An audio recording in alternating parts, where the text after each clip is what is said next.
വിറകടുപ്പിലുണ്ടാക്കുന്ന അതേ ടേസ്റ്റോടുകൂടി rice cooker ഇല്ലാതെ gas ലാഭിച്ചുകൊണ്ട് നമുക്ക് എളുപ്പത്തിൽ ചോറ് വയ്ക്കുന്നത് എങ്ങനെയാണെന്ന് നോക്കാം.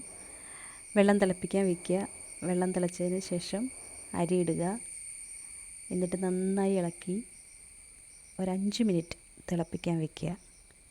തിളച്ചതിന് ശേഷം ഗ്യാസ് ഓഫ് ചെയ്ത് മൂടി വെച്ച് റെസ്റ്റ് ചെയ്യാൻ വിടുക.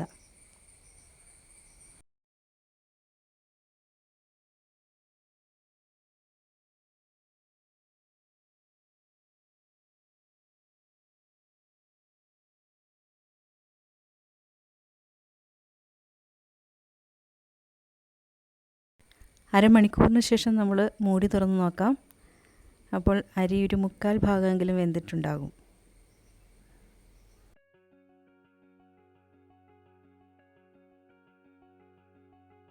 വീണ്ടും ഗ്യാസ് ഓൺ ചെയ്ത് 5 മിനിറ്റ് തിളപ്പിക്കുക. എന്നിട്ട് ഗ്യാസ് ഓഫ് ചെയ്ത് റെസ്റ്റ് ചെയ്യാൻ വിടുക. എന്നിട്ട് നമ്മൾക്ക് ചോറ് വാർക്കാം.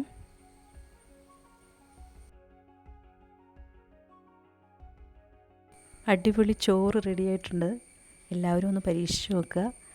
വിറകടുപ്പിലും ഇത് പരീക്ഷിക്കാവുന്നതാണ്. വീഡിയോ ഇഷ്ടപ്പെട്ടെങ്കിൽ ലൈക്ക് ചെയ്യുക, സബ്സ്ക്രൈബ് ചെയ്യുക. Thank you.